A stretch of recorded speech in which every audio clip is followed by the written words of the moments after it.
పవిత్ర వార గురువార ధ్యానానికి హృదయపూర్వక ఆహ్వానం. మనందరికీ కూడా తెలుసు, ప్రతి సంవత్సరం ఈ పవిత్ర గురువారం రోజున మనము 3 అంశాలను కొనియాడుతున్నాం. మొట్టమొదటిగా ప్రభువు మనకిస్తున్నటువంటి ప్రేమ అనేటటువంటి ఆజ్ఞ, రెండవది గురుత్వ స్థాపన, మూడవది దివ్య సత్ప్రసాద స్థాపన. ఈ మూడిటిని మనం ధ్యానం చేస్తూ, ఈ మూడిటిలో కల్లా ప్రధానమైనటువంటిది, 3 ప్రధానమే కానీ ప్రేమ అనేటటువంటి ఆజ్ఞ మీద మన యొక్క దృష్టిని కొంచెం ఎక్కువగా పెట్టి ధ్యానం చేద్దాం. మొట్టమొదటిగా ప్రభువు ఇచ్చినటువంటి దివ్య సత్ప్రసాదము, ఆయన స్థాపించినటువంటి దివ్య సత్ప్రసాదము యొక్క విశిష్టత, దాని ప్రాధాన్యతని మనం తెలుసుకుందాం. బైబిల్ గ్రంథం మొత్తాన్ని మనం గమనించినట్లయితే దేవుని యొక్క లక్షణాలలో ఒకటి, ఆయన ప్రజల తోడుగా ఉండి ప్రజలను నడిపించేటటువంటి దేవునిగా మనం ఆది కాండము నుండి మనం చూస్తూనే ఉన్నాం. అందుకే నూతన నిబంధనలో యేసు ప్రభు మరణించిన తరువాత భౌతికముగా మనతో ఉండటకు ఆయన దివ్య సత్ప్రసాదాన్ని ప్రసాదించారు. మనకు తెలుసు, దేవుడు ఆత్మీయముగా అంతటా ఉన్నాడు. Spiritually he is present everywhere. కానీ భౌతికముగా ఆయన దివ్య సత్ప్రసాదమందు ఉన్నాడు అని మనం గ్రహించాలి. దీని గురించి మనం సులభముగా అర్థం చేసుకోవటానికి ఒక ఉపమానాన్ని మీకు తెలియపరుస్తాను. ఆదిలో దేవుడు మానవుని సృజించినప్పుడు దేవుడు మనుషులతోనే ఉండేవాడట. ఎందుకంటే నా పోలికగా నా రూపంలో నేను మనిషిని సృజించాను కనుక నేను మనుషులతోనే నరులలో ఒకనిగా నా నివాసాన్ని ఏర్పరచుకుంటాను అని చెప్పి దేవుడు మనుషులతోనే నివాసం ఉండేవాడట. అయితే దేవుడు ఆశించింది ఏమిటి? ఏమి ఆశించి ఆయన మనుషులతో ఉండాలనుకున్నాడు అంటే, ఆయన మనుషుల ప్రేమను పొందటం కోసం, మనుషుల సహవాసాన్ని ఆయన ఆకాంక్షించి మనుషులతో ఉండాలనుకున్నాడు. కానీ మనిషి ఆ విధముగా అనుకోలేదు. తమతో ఉన్నటువంటి దేవుణ్ణి ప్రేమించటానికి బదులుగా వాళ్ళు అవసరాలు ఉన్నప్పుడు మాత్రమే ఆయన దగ్గరకు రావటం మొదలు పెట్టారు. మనకు తెలుసు, సీఎం క్యాంప్ ఆఫీస్లో గనక అనేక మంది అవసరాల కోసం బారులు తీరి ఉంటారో, ఈ దేవుని యొక్క ఇంటి వద్ద కూడా ప్రజలందరూ రోజు బారులు తీరి ఎదురు చూస్తూ, దేవుడా మాకు అది కావాలి, మా అమ్మాయికి ఉద్యోగం కావాలి, పెళ్లి కావాలి, మా అబ్బాయికి వీసా రావాలి అని ఆయనను ప్రేమించటానికి బదులుగా ఆయన యొక్క అవసరాన్ని మాత్రమే వాడుకోవటం ప్రారంభించారు. అది చూచి దేవుడు అనుకున్నాడు, ఈ నరులు నన్ను ప్రేమిస్తారనుకొని నేను వారి మధ్య ఉంటున్నాను, కానీ వారికి నా మీద ప్రేమ లేదు. కాబట్టి నేను ఈ నరుల నుండి దూరంగా వెళ్ళిపోతానని చెప్పి, ఆ రోజుల్లో విమానాలు లేవు. ఆయన ఏం చేశాడు? ఆకాశము పైకి వెళ్ళి మబ్బులకు పైన ఆయన రహస్యంగా నివాసం ఉండటం మొదలు పెట్టారు. ఇక్కడ భూలోకములో ప్రజలందరూ దేవుని కోసం ఎదురు చూస్తున్నారు, ప్రేమ ఉండి కాదు, అవసరాల కోసం. ఒకరోజు ఒకడు విమానాన్ని కనిపెట్టాడు. ఇక ఆ విమానముతో వెతకటం మొదలు పెట్టగా దేవుడు దొరికాడు. ఎక్కడ? పైన ఆకాశంలో. మళ్ళీ ఆకాశానికి క్యూలు కట్టడం మొదలు పెట్టారు. దేవుడా నాకు అది కావాలి, ఇది కావాలని. ఇక దేవుడు మళ్ళీ భూలోకానికి వచ్చి, లాభం లేదు, నేను దాక్కున్నాను వీరి కంటపడకుండా, కానీ వీళ్ళు నన్ను కనిపెట్టేశారని చెప్పి మళ్ళీ భూలోకంలోకి వచ్చి, ఎక్కడికి వెళితే ఈ మనుషుల నుండి తప్పించుకోవాలి అని దేవుడు ఆలోచించి, ఆ రోజుల్లో నౌకలు కానీ, ఓడలు కానీ, సబ్మరైన్స్ కానీ లేవు. అప్పుడు దేవుడు అనుకున్నాడు, నేను సముద్రము లోతుకి వెళ్ళి అక్కడ నివాసం ఉంటాను, అప్పుడు నన్ను ఎవరు కూడా కనుక్కొనలేరు అని చెప్పి దేవుడు అక్కడ నివాసం ఉండటం మొదలు పెట్టాడు. వీళ్ళు మనుషులు దేవుడి కోసం వెతుకుతున్నారు, దొరకట్లేదు. కానీ కొద్ది రోజుల తర్వాత ఒక వ్యక్తి సబ్మరైన్ని, జలాంతర్గామిని కనుగొన్నాడు. దాన్ని వేసుకొని దేవుడి కోసం వెతకగా దేవుడు దొరికాడు. ఇక దేవుడు మళ్ళీ లాభం లేదు, నేను ఎక్కడికి వెళ్ళినా కూడా వస్తున్నారని చెప్పి భూలోకంలో ఉన్నటువంటి తెలివితేటలు కలిగిన అందరికీ, గొప్ప తెలివితేటలు కలిగిన వాళ్ళందరినీ సమావేశపరచి తన ఇబ్బందిని వాళ్ళకు చెప్పాడు దేవుడు. చూడండి, ప్రజలు నన్ను ప్రేమిస్తారనుకుని నేను వాళ్ళ మధ్య ఉండాలనుకున్నాను, కానీ వాళ్ళు నన్ను ప్రేమించటానికి బదులుగా నన్ను ఉపయోగించుకోవటం, అవసరం ఉంటేనే నా దగ్గరకు రావటం చేస్తున్నారు. కాబట్టి నేను వీళ్ళ నుంచి దూరముగా రహలి పట్టడం లేదు అని ఒక ప్రశ్న అడిగాడు. ఎక్కడకు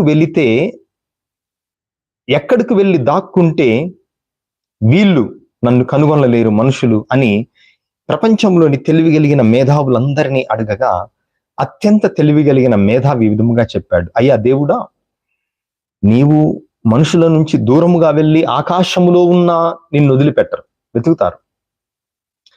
భూలోకములో ఎక్కడికి సముద్ర లోతైన జలాలలోకి వెళ్ళినా కూడా వాళ్ళు నిన్ను పట్టుకుంటారు. నీవు వెలాంగినిలో ఉన్నావనుకొని వెలాంగినీకు యాత్ర వెళతారు, లేదా యెరూషలేములో ఉన్నావనుకొని హోలీ ల్యాండ్ యాత్రకు వెళతారు. నువ్వు ఎక్కడ ఉన్నా కూడా నిన్ను వదిలిపెట్టరు. కానీ ఒక స్థలం ఉన్నది. ఆ ఒక్క స్థలము తప్ప నీ కోసం అందరూ వెతుకుతారు, అన్ని చోట్ల వెతుకుతారు. ఏమిటి ఆ స్థలం అంటే, ఏ మనిషి అయితే నీ కోసం వెతుకుతున్నాడో, నీ కోసం పరితపిస్తున్నాడో, ఆరాటపడుతున్నాడో ఆ మనిషి గుండెలోకి వెళ్ళి నీవు నివాసం ఉండు. మనిషి తన గుండెయందు తప్ప, తన హృదయమునందు తప్ప నీ కోసం అంతా వెతుకుతాడు, విశ్వమంతా వెతుకుతాడు అని చెప్పగా దేవుడు ఆ రోజు మనిషి గుండెలో నివాసం ఉండటానికి వెళ్ళాడు. ఈ రోజుకు కూడా దేవుడు మనకు దొరకటం లేదు. ఎందుకంటే మన గుండెలో తప్ప ఆయన్ని కోసం అన్ని ప్రదేశాల్లో వెతుకుతున్నాం. దివ్య ప్రసాదము ద్వారా దేవుడు మన గుండెలో నివాసం ఉంటున్నాడు. ఆత్మీయముగానే కాదు, భౌతికముగా తన సన్నిధిని మన కోసం ఇస్తున్నాడు అని మనం ఈ రోజున గ్రహించాలి. కోవిడ్ వచ్చిన తర్వాత దివ్య సత్ప్రసాదాన్ని స్వీకరించే ఆ పద్ధతి కూడా మారిపోయింది. మరి ఇప్పుడు కోవిడ్ తగ్గిపోయింది కనుక తిరిగి నాలికతో దివ్య సత్ప్రసాదాన్ని చేతిలో కాకుండా భక్తియుతంగా తీసుకొనటానికి కూడా మనం ఈ ప్రయత్నం చేయాలని నేను కోరుతున్నాను. ఇక రెండవది గురుత్వ స్థాపన. కథోలిక విశ్వాసం, కథోలిక జీవనమంతా గురువు చుట్టూ తిరుగుతూ ఉంది. అనామకులుగా ఉన్నటువంటి మనలను జ్ఞానస్నానము ద్వారా ఒక పేరు పెట్టి, ఇదిగో నీవు దేవుని బిడ్డ అని మనకు ఒక గుర్తింపును, ఒక ఐడెంటిటీని ఇచ్చేటటువంటి వాడు గురువు. పాప భారముతే నిండి ఉన్నటువంటి మన హృదయాన్ని పాప సంకీర్తనం అనే దేవద్రవ్యానం ద్వారా తేలికపరచి హృదయాన్ని శుద్ధి చేసేటటువంటి వాడు గురువు. అనుదినము క్రీస్తు ప్రభు యొక్క శరీరముతో మన ఆత్మలకు ఆహారముగా అందించేటటువంటి వాడు గురువు. మనకు జీవిత భాగస్వామిని కట్టపెట్టి ఒక నూతన కథోలిక కుటుంబాన్ని ప్రారంభించటానికి ఆ ఇద్దరిని కలిపేటటువంటి బంధం గురువు. మన జీవిత ప్రయాణం ముగిసిపోగా ఆ అంతిమ సంస్కారాల ద్వారా దేవునికి మనం వెళ్ళటానికి బాట నేర్చేటటువంటి వాడు గురువు. అందుకే జాన్ మరియ వియాన్ని గారు అంటారు, ఒక విచారణ నుండి గురువును ఒక 30 సంవత్సరాలు లేకుండా తీసివేయండి, ఏ గురువు లేకపోతే ఆ విచారణ క్రైస్తవులు మృగాలను ఆరాధించటం మొదలు పెడతారు అని. మరి ఈ పండుగ రోజున ఒక్కసారి ప్రతి గురువు తన జీవితాన్ని చూచినట్లయితే ఇది ఈ దేవుని యొక్క పిలుపు అనేది it's a pure act of God's choosing, God's mercy. నా గొప్పతనం, నా యొక్క శక్తి, నా తెలివితేటలు, నా అందచందాలు, నా పేరు ప్రఖ్యాతులు, నా కుటుంబంలో మా కుటుంబానికి ఉన్న పేరు, ఇవన్నీ కూడా గురువు అవ్వటానికి ప్రామాణికము కాదు. నేను బాగా తెలివితేటలు ఉన్నాయి, లేదా మంచి కుటుంబంలో పుట్టాను, నేను ధనికుని, అందగాన్ని కాబట్టి నేను గురువు అవ్వాలంటే అది కొలబద్ద కాదు, అది ప్రామాణికము కాదు. గురుత్వం అనేది ఎప్పుడు పుట్టింది? ఆ కడరావిందు సమయములో ఆ రొట్టెను తీసుకున్నటువంటి యోధా ఇస్కారియోతు మోసము చేసేటటువంటి పరిస్థితుల్లో గురుత్వం పుట్టింది. అంటే గురుత్వం అనేది పూలబాట కాదు, అది ముళ్ళ బాట అని మనందరం కూడా గ్రహించాలి. రెండవ జాన్ పాల్ పోపు గారిని ఒక యువకుడు అడిగాడు, మీరెందుకు మీ జీవితంలో అత్యంత ఆనందకరమైనటువంటి సన్నివేశం ఏమిటి, మీరెందుకు గురువయ్యారు అంటే, ఏదో తెలియనటువంటి ఒక స్వరం 2000 సంవత్సరాల క్రితం అపోస్తులు వలలు వేస్తూ ఉండగా ఆ వలలను వదిలిపెట్టి నన్ను అనుసరింపుడు అని పలికిన స్వరం నన్ను కూడా పిలిచింది. అందుకే నా జీవితంలో ఏది కూడా జీవితం ఎన్ని రకాలుగా మారినా కూడా ఇచ్చినటువంటి ఆనందం నాకు ఏది ఇవ్వలేదు. చివరకు పోపుగారుగా నేను అభిషేకించబడిన రోజు కూడా గురుత్వము కంటే ఎక్కువ ఆనందం రాలేదు అని ఆయన పలుకుతున్నాడు. ప్రియ సహోదరి సహోదరులారా, మిత్రులారా, మరి గురువులు కూడా బలహీనులే. There is no doubt about it. అయితే దేవుడు గురువులను ఎక్కడో ఆకాశంలో సృష్టించి కిందకు విసిరివేయలేదు, మన కుటుంబాల నుంచే వచ్చారు. ఈ రోజున ఒక గురువు వైపు వేలెత్తి చూపే ముందు మనం ఒక సమాజముగా గురువు నుండి ఏమి ఆశిస్తున్నాము అని ప్రశ్నించుకోవాలి. గురువు నుండి ప్రార్థనా జీవితం మనం ఆశించినట్లయితే ఆయన ప్రార్థనాపరుడుగా మారతాడు. గురువుని ఇల్లు కట్టించేవానిగా నీవు ఊహించినట్లయితే, లేదా డబ్బున్నటువంటి ఒక ఏటీఎం మెషిన్ లాగా నీవు గురువుని చూచినట్లయితే, డబ్బు సంపాదన మీదే తన యొక్క సమయాన్ని ఆయన కేటాయిస్తాడు. ఏది ప్రజలు నా నుండి ఆశిస్తున్నారు, ఏది కోరుకుంటున్నారో అదే మనం మారతాం. కాబట్టి గురువు నుండి ప్రార్థనను ఆశిద్దాం, ఆర్థిక అవసరాలు కాదు అని మనం గ్రహించాలి. ఇక మూడవదిగా నేను ఈరోజు ఎక్కువ ధ్యానం చేయాలనుకున్నటువంటి అంశం ఈ మూడవ అంశం. పవిత్ర గురువారం రోజున యోహాను సువార్త 13వ అధ్యాయంలో మొదటి వచనం 1 నుంచి 15 వచనాలు సువిశేషం. కానీ నేను ధ్యానం చేయాలనుకున్నది 1వ వచనం. ఆ 1వ వచనంలో ఆయన తన వారిని కడవరకు ప్రేమించాడు. He loved his own to the end. ఎంతో అద్భుతమైనటువంటి లోతైనటువంటి భావన ఉంది. మనందరికీ తెలుసు, ప్రేమ అనేటటువంటి నూతన ఆజ్ఞ ఇచ్చాడు అంటాం. ఏమిటి ఆ ప్రేమ అంటే, ఒక మాటలో చెప్పాలంటే శత్రువులను కూడా ప్రేమించటం అనేది ఆ ప్రభు ఇచ్చినటువంటి ఆజ్ఞలో ఉన్నటువంటి నూతనత్వం. అయితే ఇప్పుడు నేను చేయబోయేటటువంటి ధ్యానం, ఆయన శత్రువులను ప్రేమించాడు, కానీ తన వారిని తాను నా సొంతం అనుకున్నటువంటి వారి కోసం యేసు ప్రభు ఏం చేస్తాడో మనం ఈ యొక్క వాక్యాన్ని చూసి మనం నేర్చుకుందాం. ఎందుకంటే మనం కూడా యేసు ప్రభు వాళ్ళం. మనల్ని ఆయన తనవారు, తన సొత్తు అనుకుంటాడు. వాళ్ళ కోసం ఆయన ఎటువంటి ప్రేమను చూపిస్తాడో మనం ధ్యానం చేద్దాం. యేసయ్య మరికొద్ది గంటల్లో మరణించబోతూ కడరా విందును ఏర్పాటు చేశాడు. తనకేదైతే జరగబోతుందో ఆయనకు తన కళ్ళ ముందే తెలుసు, కనిపిస్తూ ఉంది. అత్యంత ఘోరమైన హీనమైనటువంటి దయనీయమైనటువంటి శ్రమలు, మరణం ఆయన ఎదుర్కొనబోతున్నాడని తనకు తెలుసు. కానీ ఆయన ఆ సమయంలో కూడా తన గురించి ఆలోచించలేదు, తన వారి గురించి ఆయన ఆలోచించాడు. మొట్టమొదటిగా ఆయన కాళ్ళు కడుగుతున్నాడు. కాళ్ళు కడగటం అనేది కేవలం సేవ మాత్రమే కాదు, సేవకు గుర్తు, కానీ లోతైనటువంటి అర్థం ఉంది. మనం గనక ఆ హోలీ ల్యాండ్కి వెళ్ళినప్పుడు ఆ ప్రాంతం అంతా కూడా ఎండాకాలమైనా అది మట్టి, ఆ గాలికి మట్టి మనకు ఎంతో ఎక్కువగా తగులుతుంది. ఆ తర్వాత వర్షాకాలం అయితే మొత్తం బురద. కాబట్టి ప్రతి వ్యక్తి కూడా కాళ్ళను మలినపరుచుకుంటాడు, బయట నుంచి వచ్చే వ్యక్తి. అందుకే ప్రతి యూదా మతములో ప్రతి ఇంటిలో ఆరు బయట ఒక నీళ్ల తొట్టి ఉంటుంది.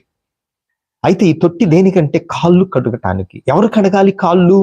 ఇంట్లో ఉన్నటువంటి సేవకులలో అత్యంత చిట్ట చివరన ఉన్నటువంటి విలువ లేనటువంటి వ్యక్తి కాళ్ళు కడగాలి.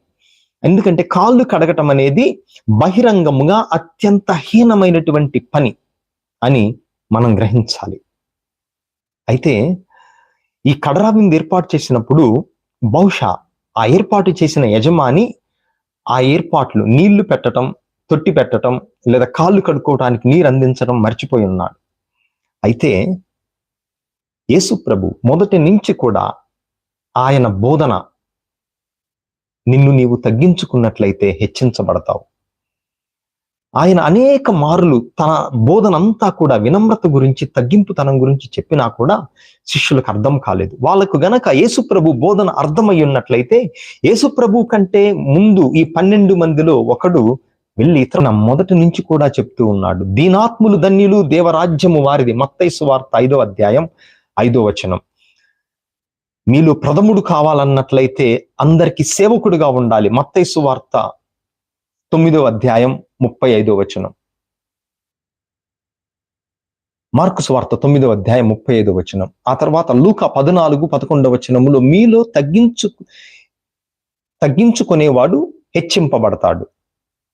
అయితే ఈ కడరావిందు సన్నివేశంలో ఏం జరిగింది అని మనం గమనించినట్లయితే, లూకా సువార్త 22వ అధ్యాయం 24వ వచనం ప్రకారం అది కడరావిందు సమయం. వాళ్ళల్లో వాళ్ళు కోట్లాడుకుంటున్నారు.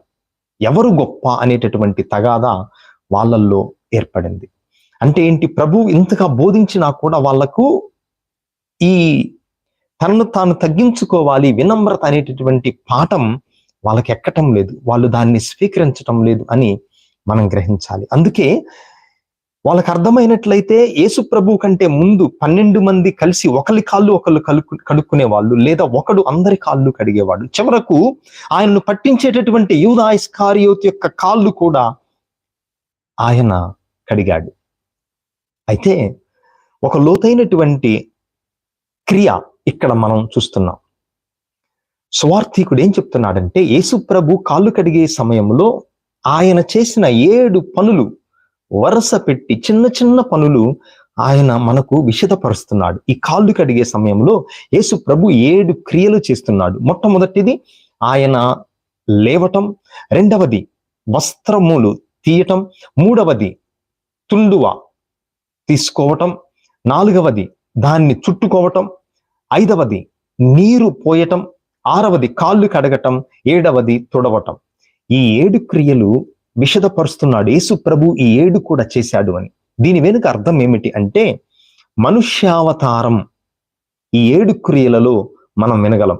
మొట్టమొదటిగా ఆయన లేచాడు అంటే ఆయన పరలోక రాజ్యాన్ని, పరలోకంలో తండ్రితో ఉన్నటువంటి వాడు అక్కడ నుంచి లేచి వస్త్రము తీశాడు. రెండవ క్రియ వస్త్రము తీయటం అంటే తన దైవత్వాన్ని, తన మహిమను పక్కన పెట్టాడు. ఆ తర్వాత తుండువ కట్టుకున్నాడు అంటే మానవత్వాన్ని ఆయన కట్టుకున్నాడు, దానిని చుట్టుకున్నాడు అంటే ఆయన అన్ని రకాలుగా నిజమైనటువంటి మనిషి. చివరకు ఆయన శోధించబడ్డాడు, ఆయన మానవత్వాన్ని చుట్టుకున్నాడు. ఆ తర్వాత నీరు పోయటం అనేది సిలువలో ఆయన రక్తాన్ని పోయటం, రక్తాన్ని కార్చటం అనేది. ఆ తర్వాత కాళ్ళు కడగటం అనేది తన రక్తముతో పాపములను కడిగి తుడవటం. ఈ 7 క్రియలు యేసు ప్రభు చేసినటువంటి ఈ కాళ్ళు కడిగేటటువంటి సమయంలో ఆయన మనుష్యావతారాన్ని సూచిస్తున్నాయి అని మనం గ్రహించాలి. అయితే తన వారిని కడవరకు ప్రేమించాడన్నటువంటి మాట గురించి ఒక్క మాట చెప్పి నేను ముగిస్తాను. కడవరకు ప్రేమించటం ఎట్లా? సిలువ మీద వేలాడటానికి ముందు యేసు ప్రభు బంధించబడినప్పుడు ఆయన ఒక్కడే బంధించబడ్డాడు. అంటే తనను అనుసరిస్తున్నటువంటి తన శిష్యులు, తన అనుచరులు ఎవ్వరు కూడా బంధించబడకుండా ఆయన జాగ్రత్త తీసుకొని ఒక్కడే బంధించబడ్డాడు. తనను అనుసరించే తన అనుకున్నటువంటి వారు క్షేమంగా ఉండాలని ఆయన ఆశపడ్డాడు. వాళ్ళని అదే విధంగా ఉంచాడు.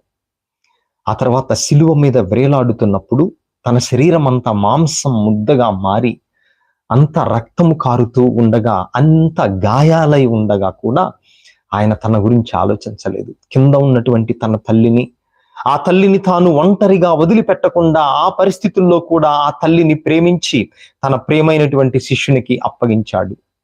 ఆ తర్వాత సిలువ మీద వేలాడుతూ ప్రపంచం యొక్క పాపం మొత్తాన్ని కూడా మోస్తూ ఆయన పరిపూర్ణ ప్రేమ ఏమిటో చూపించాడు. శత్రువుల కోసం ప్రార్థించటమే కాక మారు మనస్సు పొందినటువంటి ఆ దొంగకు కూడా ఆయన మోక్ష భాగ్యాన్ని ప్రసాదించాడు. ఇది పరిపూర్ణమైనటువంటి ప్రేమ. This is not romantic love, this is not sentimental love, this is not emotional love, but gracious love. కృపతో నిండినటువంటి ప్రేమ, కరుణతో నిండినటువంటి ప్రేమ. ఎందుకంటే మనము ఆ ప్రేమను పొందుటకు యోగ్యత లేనప్పటికీ కూడా ప్రేమించేటటువంటి ప్రేమ ఇది అని మనం గ్రహించాలి. అందుకే ఆయన చివరి వరకు, కడ వరకు తను అనుకున్నటువంటి వారిని ప్రేమించాడా గ్రహిద్దాం. మరి గురువులందరికీ గురుత్వ స్థాపన శుభాకాంక్షలు. ఈ వీడియో చూస్తున్న మీరందరూ, ప్రతి కథోలిక జీవితంలో ఒక గురువు ఉన్నాడు. నీకు జ్ఞాన స్నానం ఇచ్చిన గురువు కావచ్చు, బ్రతికి ఉన్నట్లయితే శుభాకాంక్షలు చెప్పండి, ఆయన పరమపదించినట్లయితే ప్రార్థించండి.